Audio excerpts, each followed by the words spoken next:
نبی کریم صلی اللہ علیہ وسلم ایسے مشکل مرحلے میں اپنی بیوی پر اعتماد کرتے ہوئے ان سے مشورہ لیتے ہیں۔ بھلا ہماری زندگی کے اندر بہت مرتبہ ہم دیکھتے ہیں، لوگ یہ سمجھتے ہیں، مرد یہ سمجھتا ہے کہ میں مرد ہوں، مجھے عورت سے بھلا مشورے لینے کی کیا ضرورت ہے؟ زندگی کے معاملات میں اسے دخل دینے کی کیا ضرورت ہے؟ مرد کو بیوی پر اعتماد کرنا ہوگا، ایسے ہی بیوی کو اپنے شوہر کا خیال بھی کرنا ہوگا کہ شوہر کے سامنے کون سے مسائل ہیں۔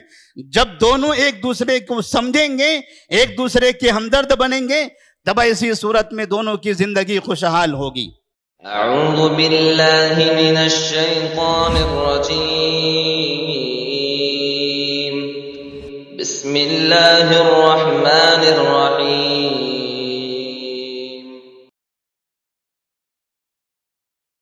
وَمَن يَعْمَلْ مِنَ الصَّالِحَاتِ مِن ذَكَرٍ أَوْ أُنثَىٰ وَهُوَ مُؤْمِنٌ فَأُولَٰئِكَ يَدْخُلُونَ الْجَنَّةَ وَلَا يُظْلَمُونَ نَقِيرًا۔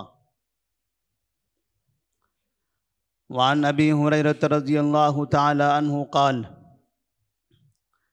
قال رسول الله صلى الله عليه وسلم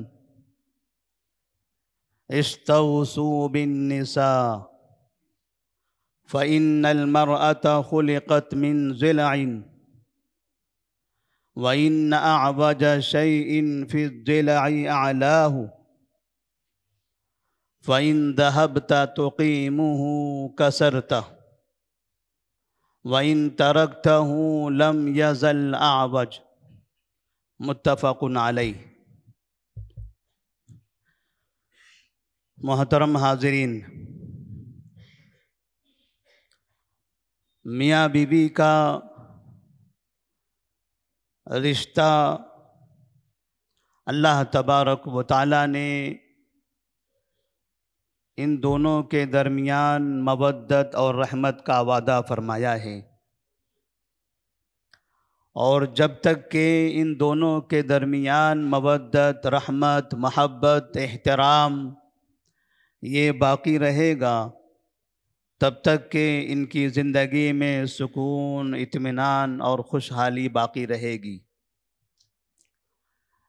معاشرے میں میاں بیوی کا رشتہ ایک ایسا رشتہ ہے کہ اگر یہ دونوں آپس میں ایک دوسرے کے ساتھ سمجھوتا کرتے ہوئے، ایک دوسرے کا احترام کرتے ہوئے، ایک دوسرے کے حقوق کو ادا کرتے ہوئے زندگی گزاریں، تو معاشرے کی بہت سی بیماریوں کا اور برائیوں کا خاتمہ ہوگا۔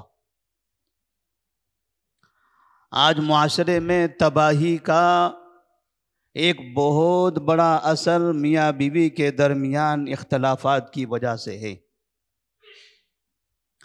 جب یہ دونوں آپس میں اختلاف کرتے ہیں تو ان کی وجہ سے ان کی اولاد کے اخلاق بگڑتے ہیں، اولاد پر ان کا برا اثر پڑتا ہے، اولاد کا مستقبل خراب ہوتا ہے، اور ان دونوں کے اختلافات سے ان دونوں کے والدین، بھائی بہنیں اور دیگر رشتہ دار یہ بھی آپس میں مختلف ہو جاتے ہیں، اور دو لوگوں کے اختلاف کی وجہ سے ایک دو بڑے خاندان آپس میں مختلف ہونے لگتے ہیں، ایک دوسرے سے دشمنیاں کرتے ہیں، اختلافات کرتے ہیں۔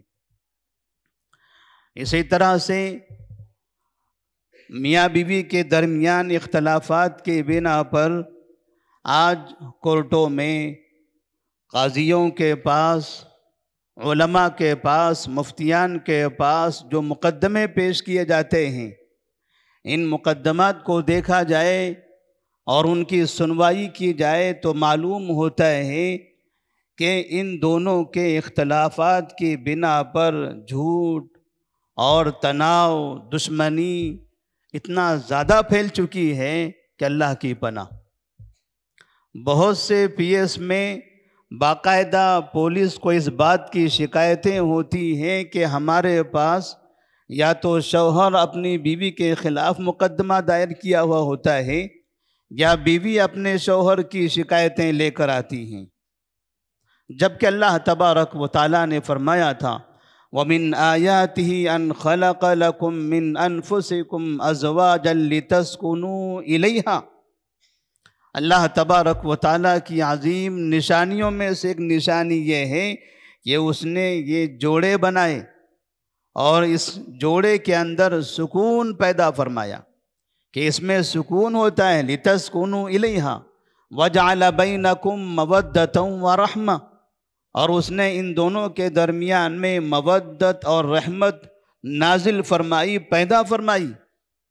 تو اللہ تبارک و تعالیٰ جہاں اس رشتے کے اندر اتنی بڑی نعمت داخل کرتا ہے، بھلا یہ رشتے اتنے خراب کیوں ہوتے ہیں؟ کیا وجہ ہے کہ بہت سے گھرانے میاں بیوی کے اختلافات کی وجہ سے تباہ اور برباد ہوتے جا رہے ہیں؟ تو اس میں ایک بہت بڑی وجہ یہ بھی ہے کہ اگر کوئی انسان یہ چاہتا ہے کہ اپنے گھرانے کو محفوظ رکھے، کوئی شوہر یہ چاہتا ہے کہ اپنے گھر کو آباد رکھے، کوئی بیوی اگر یہ چاہتی ہے کہ اس کے شوہر سے، اس کے گھر کے تمام افراد سے اس کے تعلقات اچھے رہیں، تب ایسی صورت میں سب سے پہلی چیز کہ انہیں اللہ تبارک و تعالیٰ سے ہمیشہ دعا کرتے رہنا چاہیے۔ اللہ تبارک و تعالیٰ سے مودت، محبت، رحمت، برکت، خیر کی دعائیں کرنی چاہیے۔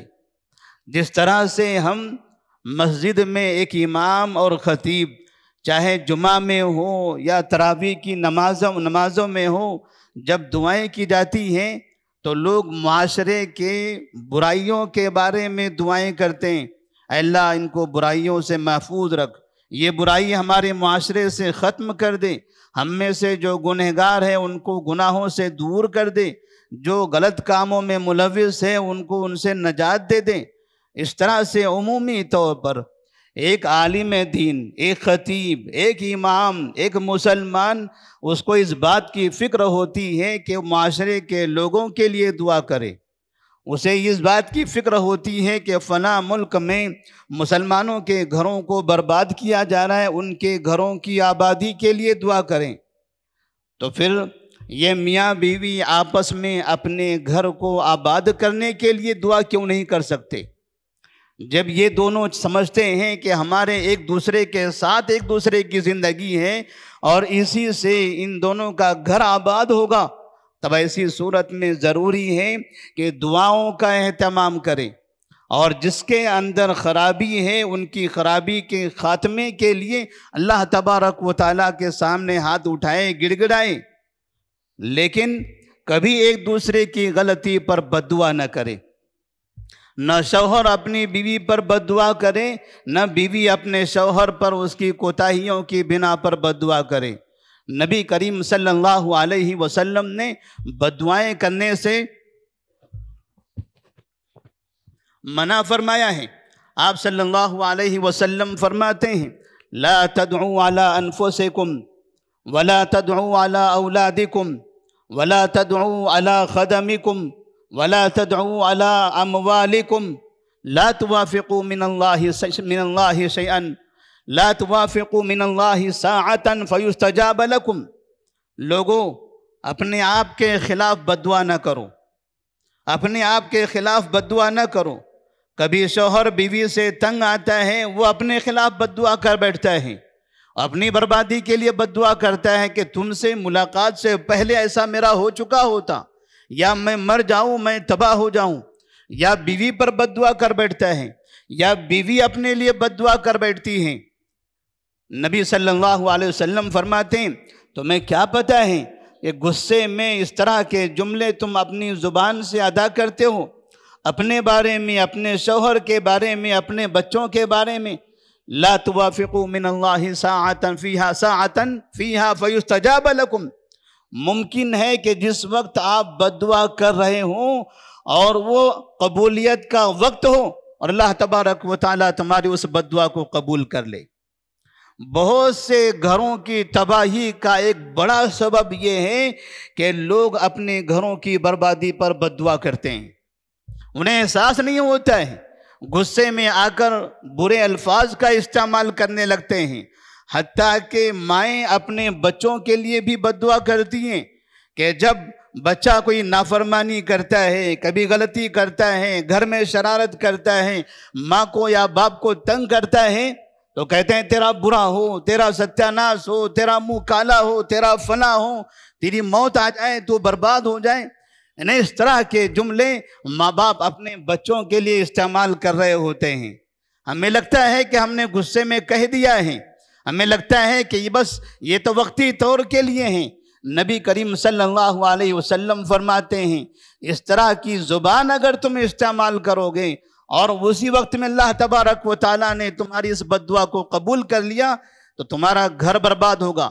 تم نے اپنے اولاد کی بربادی کی بد دعا کی ہے، یہ اب اولاد بڑی ہونے کے بعد تمہیں ستائے گی، تمہیں مارے گی، تمہیں گھر سے نکالے گی، تمہیں مجبور کرے گی، تمہیں اولڈ ایج ہوم میں جانے پر مجبور کر دے گی۔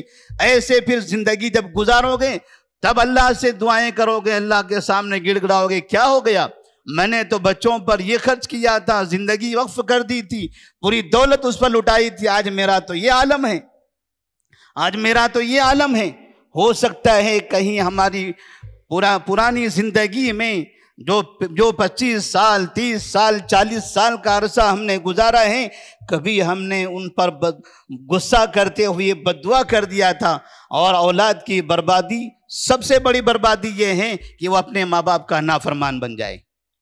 اولاد کی بربادی سب سے بڑی یہ ہے کہ وہ اپنے ماں باپ کا نافرمان بن جائے۔ اسی لیے دکھائی یہ دیتا ہے کہ ہمارے بہت سے گھرانے جو برباد ہو رہے ہیں، بہت سے گھرانوں میں جو بدحالی ہیں، پریشانی ہیں، گھروں میں اختلافات ہیں، وہ ہماری بد دعاؤں کی وجہ سے بھی۔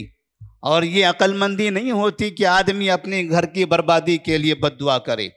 اس لیے نبی کریم صلی اللہ علیہ وسلم نے خاص طور پر اس کی تاکید فرمائی ہے۔ اور آپ صلی اللہ علیہ وسلم میاں بیوی کے درمیان کے تعلقات کو خوشگوار بنانے کی تعلیم دیتے ہیں کہ ایک دوسرے کا ساتھ دو، ایک دوسرے سے مشورہ کرو، ایک دوسرے پر اعتماد کرو۔ جب یہ دونوں ایک دوسرے پر اعتماد کریں گے، ایک دوسرے سے زندگی کے معاملات میں مشورہ کریں گے، ایک دوسرے کے ہمدرد رہیں گے، تو ایسی صورت میں اس جسم کے گھرانے میں خوشحالی ہوگی۔ جب ان کا گھر خوشحال ہوگا، گھر میں سکون ہوگا، اطمینان ہوگا، تو یہ عورت نہ باہر جا کے پریشان ہوگی، نہ یہ مرد اپنے خاندانوں میں جا کر پریشان ہوگا یا کسی اور کے سامنے شکایتیں کرے گا، نہ ان دونوں کو دیکھ کر ان کے گھر والے پریشان ہوں گے۔ نبی کریم صلی اللہ علیہ وسلم کا وہ واقعہ جب حدیبیہ کے موقع پر آپ صلی اللہ علیہ وسلم نے صحابہ رضی اللہ تعالی عنہم سے کہہ دیا تھا کہ لوگوں یہاں پر قربانی کر لو، بال کٹاؤ، یہاں سے واپس مدینہ منورہ چلنا ہے۔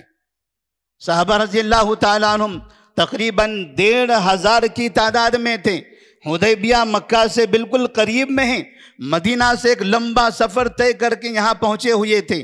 نیت یہ تھی کہ مکہ میں جا کر عمرہ کریں گے، لیکن کفار مکہ نے ہجرت کے 6 سال کفار مکہ نے جب مسلمان پہلی مرتبہ ہجرت کے بعد مکہ میں داخل ہونا چاہتے تھے، انہوں نے روک دیا۔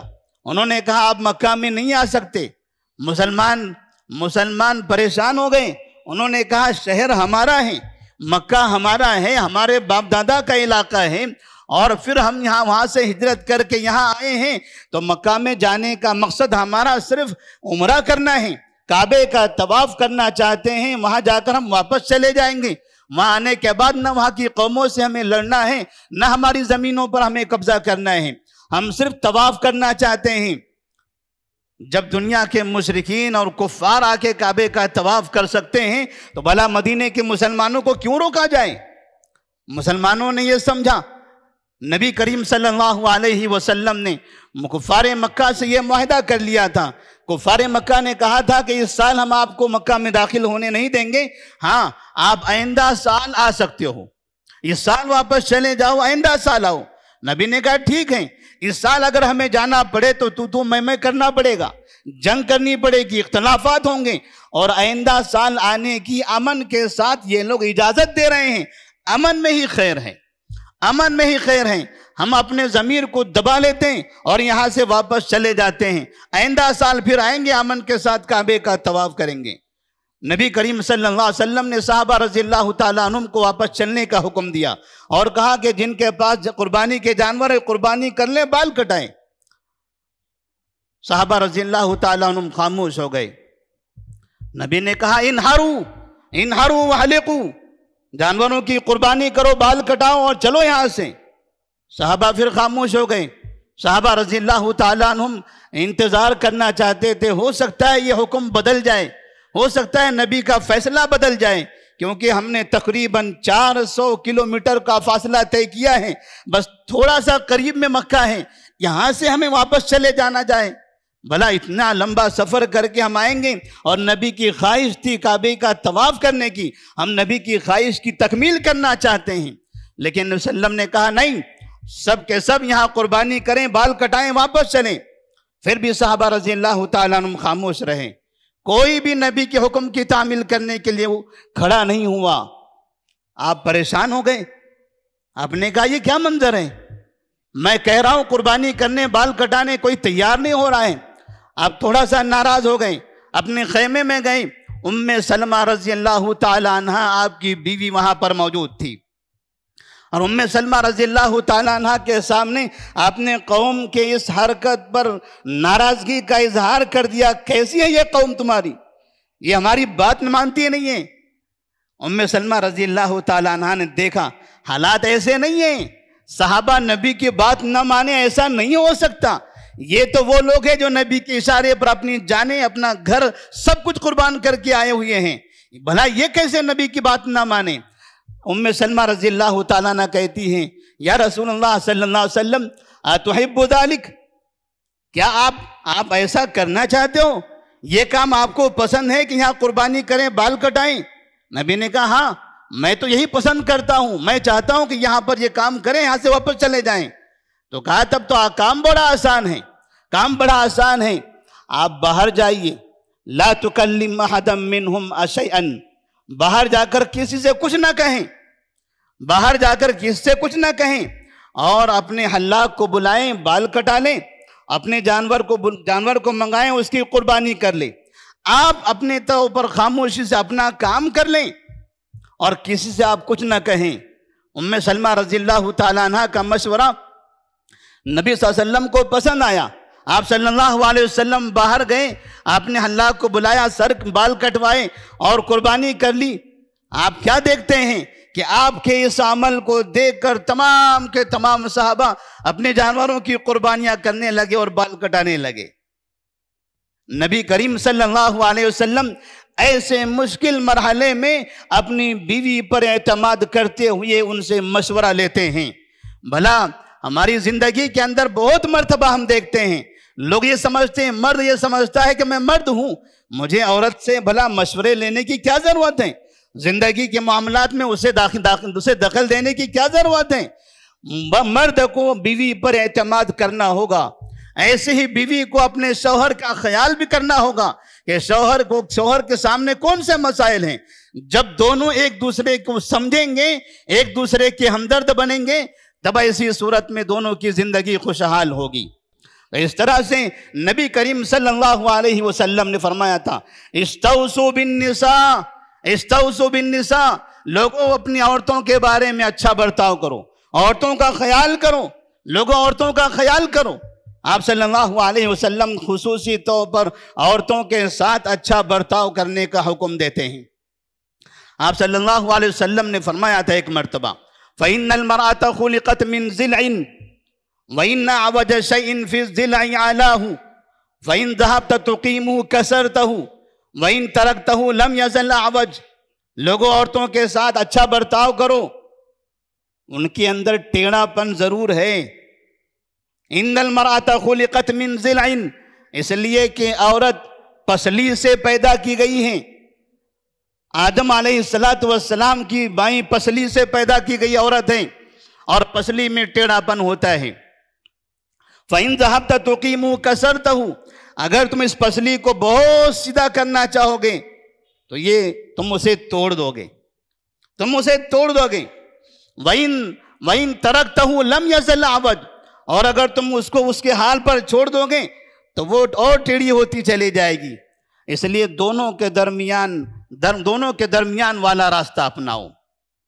بیویوں پر بہت زیادہ سختی بھی نہ کرو اور نہ بیویوں کو بہت زیادہ سہولت بھی دو، بہت زیادہ ڈھیل چھوڑ دو، بلکہ درمیانی معاملہ اپنا کر بیویوں کے ساتھ اچھا برتاؤ کرتے رہو، اور اسی حالت میں ان کے ساتھ ان کے معاملات میں سمجھوتا کرتے ہوئے اچھا برتاؤ کرتے ہوئے زندگی گزارو، اچھا برتاؤ کرتے ہوئے زندگی گزارو. جو انسان اپنی بیوی پر بہت زیادہ سختی کرتا ہے، یا تو اس کی بیوی اس کی باغی بن جاتی ہے، یا پھر اس کے گھر میں طلاق اور خلا کی نوبتیں آ جاتی ہیں، یا وہاں پر بہت زیادہ اختلافات بڑھنے لگتے ہیں.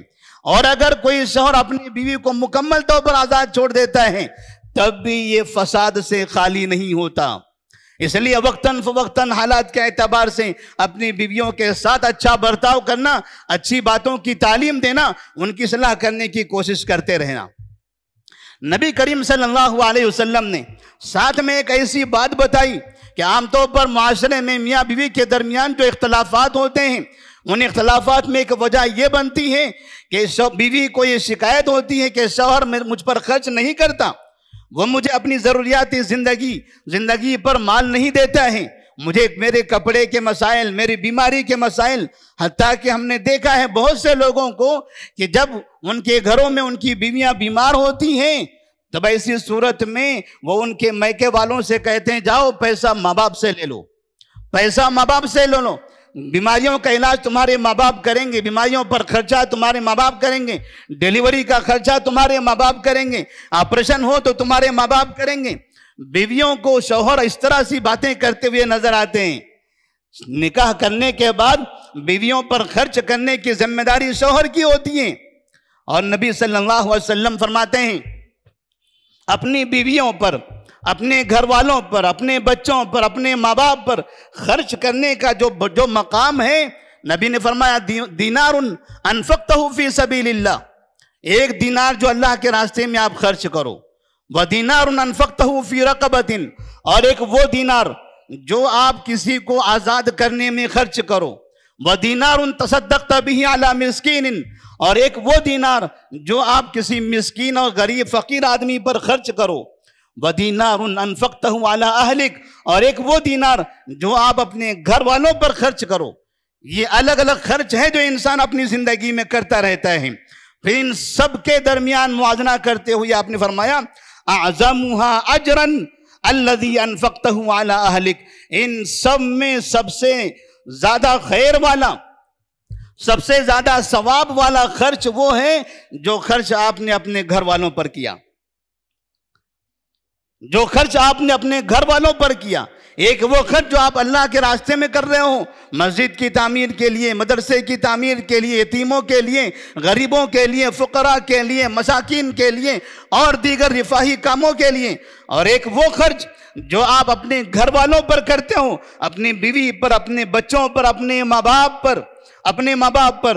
نبی فرماتے ہیں اعظمها اجرا الذي انفقته على اهلك، سب سے زیادہ ثواب اس خرچ پر ہوگا جو خرچ آپ اپنے گھر والوں پر کرتے ہو. آج کتنے ایسے لوگ ہیں، کتنے ایسے بیٹے ہیں جن کے پاس اپنے ماں باپ پر خرچ کرنے کے لیے پیسہ نہیں ہوتا، لیکن ان کو دیکھیے مساجد میں ہزاروں روپیہ خرچ کرتے ہیں. وہ اپنے ماں باپ پر خرچ نہیں کرتے، سگنلوں پر راہ چلتے ہوئے غریبوں میں پیسہ لٹاتے رہتے ہیں. ان سے پوچھو ماں باپ کو پیسہ دیا آپ نے، اس مہینہ آپ نے اپنے ماں باپ پر کیا خرچ کیا؟ تو کہتا ہے میرے بچوں کے اسکول کی فیس، میرے گھر کا کرایہ، میری گاڑی کا خرچ، میرا یہ فلاں بل، وہ دودھ کا خرچہ، وہ خادمہ کا خرچہ، اسی میں میرا خرچ مکمل ہو جاتا ہے، میرے پاس بچتا کچھ بھی نہیں ہے، کہاں سے اپنے ماں باپ کو دوں گا؟ لیکن اس آدمی کو دیکھو، یہ رمضان کے مہینے میں زکوٰۃ نکال کر غریبوں کو تلاش کرتا پھرتا ہے. یہ سال کے 12 مہینے مسجد میں جمعہ کی نماز پڑھنے کے لیے آتا ہے، 500 ہزار روپیہ مسجد میں خرچ کرتا ہے. اس سے پوچھو آج کے دن، اس ہفتے میں، اس مہینے میں اپنے ماں باپ پر تم نے خرچ کیا تھا؟ پتہ چلتا ہے نہیں. وہ یہ سمجھتا ہے کہ ماں باپ کو اپنے مال سے محروم کر کے، بچوں کو اپنے مال سے محروم کر کے، بیوی کو اپنے مال سے محروم کر کے، مسجد پر، مدرسے پر، خیر کے کاموں میں، رفاہی کاموں میں، غریب پر، فقیر پر، سگنلوں پر، بھکاریوں پر، ان پر خرچہ کرنے کا ثواب زیادہ ہے. نبی نے فرمایا تھا وَأَعْظَمُهَا أَجْرًا الَّذِي أَنفَقْتَهُ عَلَىٰ أَهْلِكَ، ان تمام خرچ میں سب سے بڑا خرچ یہ ہے کہ آپ اپنے گھر والوں پر خرچ کرو۔ خرچ کے معاملات میں آج بہت سے گھرانوں میں اختلافات ہوتے ہیں، لڑائیاں ہوتی ہیں۔ اسی طرح سے نبی کریم صلی اللہ علیہ وسلم نے مردوں سے کہا ہے کہ آپ مرد ہو، اللہ تبارک و تعالیٰ نے آپ کو ایک اونچا مقام عطا فرمایا ہے، آپ کو گھر کا ذمہ دار بنایا ہے، آپ کو گھر کا حاکم بنایا ہے، آپ کو گھر کا جج اور قاضی بنایا ہوا ہے، آپ کو گھر کا مکمل طور پر بادشاہ بنایا ہوا ہے۔ آپ اس گھر کو اچھی طرح سے سنبھالو، یہاں کے فیصلے آپ کے ہونی چاہیے، یہاں کے جو بھی مسائل ہیں وہ آپ کو حل کرنا ہے۔ الرجال قوامون علی النساء بما فضل اللہ بعضهم علی بعض وبما انفقوا من اموالهم۔ اللہ تبارک و تعالیٰ نے مردوں کے بارے میں کہا کہ مردوں کو ہم نے عورتوں پر حاکم بنایا ہے، اور وہ مرد جو اپنے گھروں میں عورتوں کو حاکم بنا دیتے ہیں، پھر ہم ان کے گھروں کا حال دیکھتے ہیں۔ جن گھروں میں مرد حاکم بن جاتے ہیں، میاں بیوی کے جو تعلقات میں شوہر کو ہمیشہ حاکم کی طرح ہونا ہے، شوہر کو اپنے ہمیشہ ذمہ دار کی طرح گھر میں رہنا ہے، اور بیوی کو ہمیشہ شوہر کی فرما بردار کی طرح رہنا ہے۔ جس گھر میں بیوی اپنے شوہر کی حاکم بن جاتی ہے، یقین مانیے وہ گھر تباہ ہوتا ہے، وہ گھر تباہ ہوگا، وہ گھر تباہ ہوگا۔ اور یہ بات نبی نے فرمائی ہے کہ لَن يُفْلِحَ قَوْمٌ وَلَّوْا أَمْرَهُمْ امْرَأَةً، وہ قوم کبھی بھی کامیاب نہیں ہو سکتی جس نے اپنا ذمہ دار کسی عورت کو بنایا ہوا ہو، جس نے اپنا ذمہ دار عورت کو بنایا ہو، چاہے وہ گھر کا ذمہ دار، چاہے محلے کا ذمہ دار، چاہے شہر کا ذمہ دار، چاہے ملک کا ذمہ دار ہو، کوئی بھی ذمہ دار جو بھی ان چیزوں کا ذمہ دار عورت کو بنائے، لَن يُفْلِحَ قَوْمٌ، نبی نے فرمایا تھا وہ قوم کبھی بھی کامیاب نہیں ہو سکتی، ہرگز کامیاب نہیں ہو سکتی جو اپنی ذمہ داری کسی عورت کے ہاتھوں میں دے دے۔ لہٰذا مرد کو چاہیے کہ ذمہ دار خود رہے، اور عورت کو بھی چاہیے کہ وہ مرد کا جو مقام ہے وہ مقام اپنے ہاتھوں میں لینے کی کوشش نہ کرے۔ مرد کے اندر کمزوری کو برداشت کرنا نہیں ہوتا۔ جب مرد کو پتہ چلے گا عورت میرے گھر میں حاکم بن گئی، مرد ذلیل ہو کر رہ جائے گا اور وہ ذلت کبھی برداشت نہیں کرتا، اور ایسی صورت میں گھر میں اختلافات ہونے لگتے ہیں۔ بچے تک اپنے باپ سے نفرت کرنے لگتے ہیں، کیونکہ جب پتہ چلتا ہے گھر کی مالکن عورت ہے، یہ عورت بچوں کو بگاڑتی ہے، بچوں کو باپ کے خلاف بنا دیتی ہیں، بچے کو باپ کو یہ شکایتیں ہونے لگتی ہیں کہ میرے بچے میری بات نہیں مانتے، میری بیوی میری بات نہیں مانتی۔ نبی کریم صلی اللہ علیہ وسلم نے باقاعدہ اس بات کی تعلیم دی ہے کہ مرد شوہر اپنی جگہ پر رہے، عورت اپنی جگہ پر رہے، دونوں کا اپنا اپنا مقام ہے۔ جب یہ اپنے اپنے مقام پر رہیں گے تبھی اس گھر کے اندر سکون و اطمینان ہوگا۔ جیسے ہم معاشرے میں دیکھتے ہیں، معاشرے کے اندر مرد عورتوں کا مسئلہ ہے، عورتیں چاہتی ہیں کہ ہم مردوں کے برابر رہیں، عورتیں چاہتی ہیں کہ ہم مردوں کے برابر رہیں، عورتیں مردوں کے برابر نہیں ہو سکتی۔ مرد کے مقام الگ ہیں، عورتوں کا مقام الگ ہے، دونوں بھی عزت دار ہیں، دونوں بھی محترم ہیں، لیکن مرد اپنی مقام پر ہے، عورت اپنے مقام پر ہے تو معاشرے کے اندر برائیاں نہیں ہوگی، معاشرے میں برائیاں نہیں ہوگی۔ اسی طرح سے نبی صلی اللہ علیہ وسلم نے مردوں سے کہا ہے کہ عورتوں کو وقت دیں، عورتوں کے ساتھ بیٹھیں، ان کے ساتھ گفتگو کریں، ان کے اپنی زندگی میں سے کچھ وقت نکال کر ان کے ساتھ بتائیں۔ ایسا نہ ہو کہ نکاح کرنے کے بعد آپ نے اپنی بیویوں کو بدحال چھوڑ دیا ہو، ان کا کوئی پرسانی حال نہ ہو۔ ایک مرتبہ سلمان فارسی رضی اللہ تعالیٰ عنہ ابو الدرداء رضی اللہ تعالیٰ عنہ کے گھر پر آتے ہیں۔ نبی صلی اللہ علیہ وسلم نے سلمان فارسی کو اور ابو الدرداء رضی اللہ تعالیٰ عنہ کو دونوں کے درمیان بھائی چارہ بنایا تھا، مواخات بنائی تھی، جسے ہجرت کے بعد جو مواخات کا سلسلہ تھا اس مواخات کے بندھن میں دونوں بندھے ہوئے تھے۔ اور سلمان فارسی رضی اللہ تعالیٰ عنہ اپنے بھائی ابو الدرداء کے گھر میں آئے، دیکھا ان کی بیوی ام درداء رضی اللہ تعالیٰ عنہ پرانے کپڑے میں عجیب شکل بنائے ہوئے گھر میں بیٹھی ہوئی ہیں۔ سلمان فارسی رضی اللہ تعالیٰ عنہ نے کہا یہ کیا حال ہے؟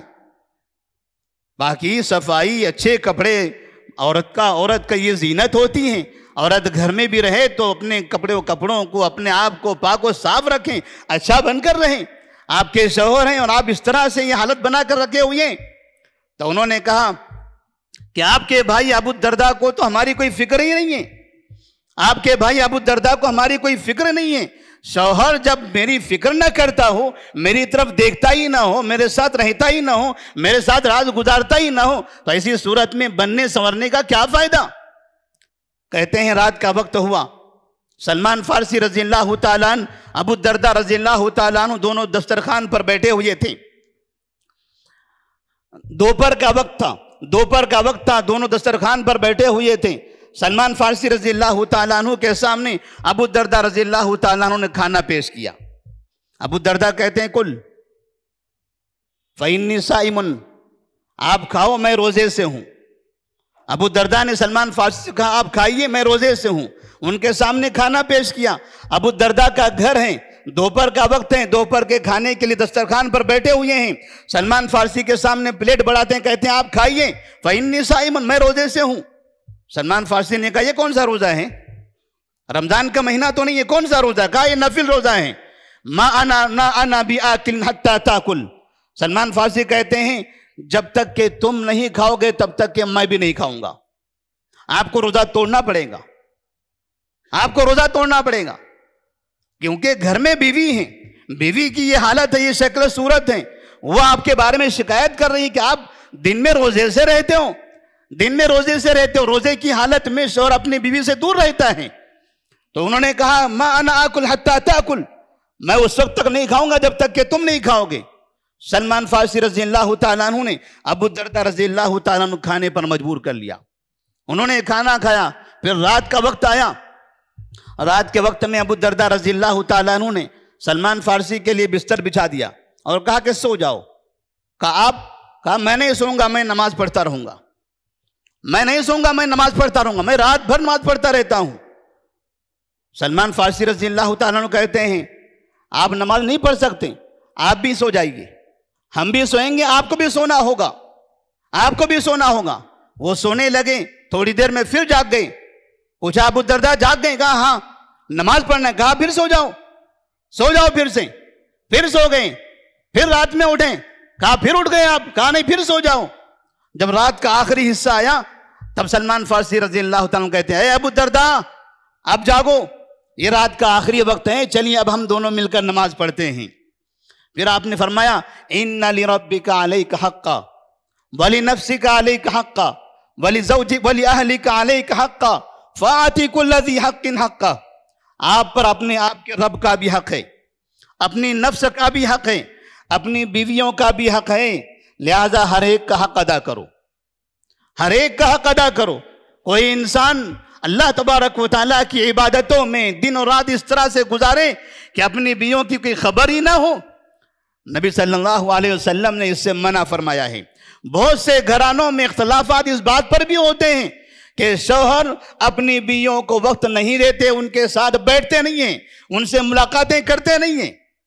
اور اسی طرح سے نبی کریم صلی اللہ علیہ وسلم نے بیویوں کو ایک خاص نصیحت فرمائی ہے.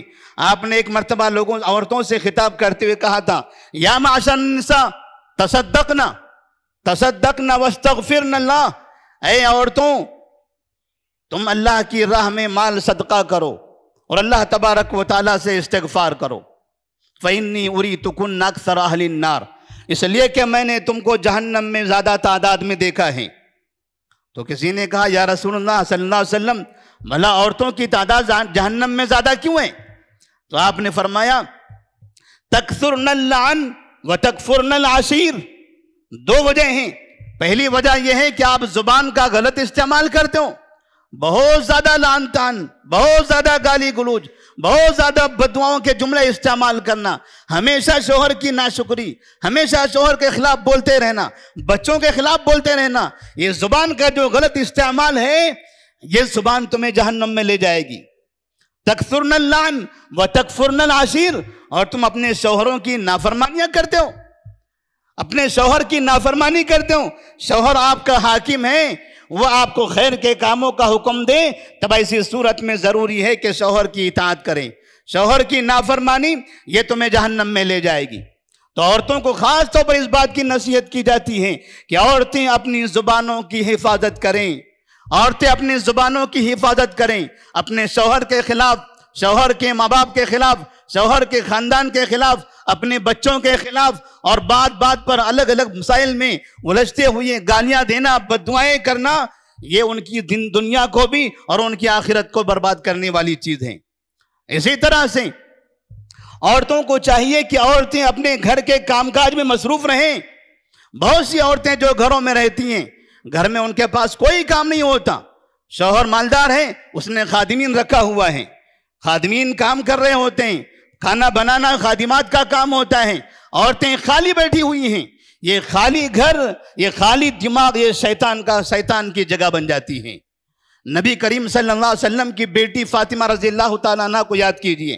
فاطمہ رضی اللہ تعالیٰ عنہ اپنے گھر میں علی رضی اللہ تعالیٰ عنہ سے نکاح کے بعد بھی اپنے گھر کے کام کاج کیا کرتی تھی، یہاں تک کہ چکی بھی چلاتی تھی، اور چکی چلاتے چلاتے ان کے ہاتھوں میں چھالے پڑ گئے تھے، ہاتھوں میں نشانات ہو گئے تھے۔ علی رضی اللہ تعالیٰ عنہ کو پتا چلا کہ نبی کریم صلی اللہ علیہ وسلم کے پاس خادمین آئے ہوئے ہیں، تو اپنی بیوی فاطمہ رضی اللہ تعالیٰ عنہ سے کہتے ہیں، اے فاطمہ، تمہارے باپ کے پاس خادم آئے ہوئے ہیں، آپ ان سے خادم مانگ لو تاکہ یہ کام وہ کر سکیں، آپ اس کام سے آزاد ہو جاؤ۔ فاطمہ رضی اللہ تعالیٰ عنہ کہتی ہیں، میں اپنے باپ رسول اللہ صلی اللہ علیہ وسلم کے گھر میں جاتی ہوں، وہاں دیکھتی ہوں کہ عائشہ صدیقہ رضی اللہ تعالیٰ عنہ موجود ہیں، نبی وہاں موجود نہیں تھے۔ میں نے پوچھا نبی کہاں ہیں؟ وہ کہنے لگے باہر گئے ہوئے ہیں۔ کہا کوئی بات ہو تو مجھے بتائیے، میں نبی کے آنے کے بعد خبر دے دیتی ہوں۔ انہوں نے کہا نہیں، مجھے اپنے باپ سے بات کرنی ہے۔ واپس اپنے گھر آئی، تھوڑی دیر کے بعد نبی صلی اللہ علیہ وسلم ان کے گھر پہنچے، اور دونوں اس وقت لیٹے ہوئے تھے، دونوں کے درمیان میں جا کر آپ بیٹھتے ہیں اور دونوں سے کہتے ہیں بتاؤ تم میرے پاس آئے تھے، تمہاری کیا فریاد تھی، کیا معاملہ تھا؟ فاطمہ رضی اللہ تعالیٰ عنہ کہتی ہیں، یا رسول اللہ صلی اللہ علیہ وسلم، گھر میں کام کرتے کرتے میرے ہاتھوں میں یہ نشانات پڑ گئے ہیں، میں گھر میں کام کرتی ہوں، یہ نشانات پڑ گئے ہیں۔ نبی کو اپنی بیٹی فاطمہ رضی اللہ تعالیٰ عنہ سے بڑی محبت تھی۔ آپ نے بیٹی کے ہاتھ بھی دیکھیں، بیٹی کے ہاتھ میں پلے ہوئے وہ چھالے بھی دیکھیں، لیکن فرمایا، اے بیٹی، الا ادلکما بخیر مما سألتما، کیا میں تمہیں اس سے بہتر چیز جو تم مانگ رہے ہو، کیا میں تمہیں اس سے بہتر چیز نہ دے دوں؟ تم یہ چاہتے ہو کہ کام سے آزاد ہو جاؤ اور تمہارے گھر میں کوئی اور آ کر کام کرنے لگے، کیا میں تمہیں اس سے بہتر چیز تمہیں نہ دے دوں؟ انہوں نے کہا کیوں نہیں یا رسول اللہ صلی اللہ علیہ وسلم۔ تو آپ فرماتے ہیں، اذا اخذتما مضاجعکما فکبرا 34، رات میں جب آپ بستر پر سونے لگو تو 34 مرتبہ اللہ اکبر کہو، وحمیدہ 33، 33 مرتبہ الحمدللہ کہو، وسبحا 33 اور 33 مرتبہ لا الہ الا اللہ پڑھتے رہو۔ یہ اللہ کی حمد و ثنا بیان کرو، گھر میں کام کاج میں جو تکلیف ہوتی ہے، جو پریشانی ہوتی ہے، جو مشقت ہوتی ہے، سب ختم ہو جائے گی۔ اپنے گھر کے کام کاج آپ خود کرتے رہو۔ فاطمہ رضی اللہ تعالیٰ عنہ کو نبی کریم صلی اللہ علیہ وسلم نے اپنے گھر کے اندر کام کاج کرنے کا حکم دیا۔ ہمارے گھروں کے اندر جو عورتیں گھروں میں کام کرتی ہیں، گھر کے اندر کے لوگوں کی خدمت کرتی ہیں، بچوں کی، شوہر کی، ان کے ماں باپ کی، ایسے گھروں میں خوشیاں ہوتی ہیں۔ اور جن گھروں میں عورتیں کام چور ہوتی ہیں، کاموں سے بھاگنے لگتی ہیں، گھر کی صفائی نہیں ہوتی، گھر میں صحیح کھانا نہیں بنتا، گھر کے کام کاج صحیح نہیں ہوتے، ان گھروں میں ہمیشہ جھگڑے اختلافات ہوتے رہتے ہیں۔ اس لیے بیوی کو اپنے گھر کو سنبھالنا ضروری ہے۔ شوہر اپنے مقام کو پہچانے اور بیوی بھی اپنے مقام کو پہچانے گی، ایسی صورت میں یہ گھر ہمیشہ آباد رہے گا اور کبھی اس میں اختلافات نہیں ہوں گے۔ اللہ تبارک و تعالیٰ سے دعا ہے، اللہ تبارک و تعالیٰ ہم تمام کو اپنے گھروں کو صحیح طرح سے آباد کرنے کی توفیق عطا فرمائے۔ اللہ ہم تمام کو ایک دوسرے کے حقوق ادا کرنے کی توفیق دیں۔ اللہ سے دعائیں کرنے کی توفیق عطا فرمائے کہ ہمارے خاندان، ہمارے گھرانے یہ آباد رہیں، خوش رہیں، خوشحال رہیں، ان میں برکت رہے، خیر رہیں، اور ہر طرح کے حرام سے، برائیوں سے ہمارے گھر محفوظ رہیں۔ وآخر دعوانا ان الحمدللہ رب العالمین۔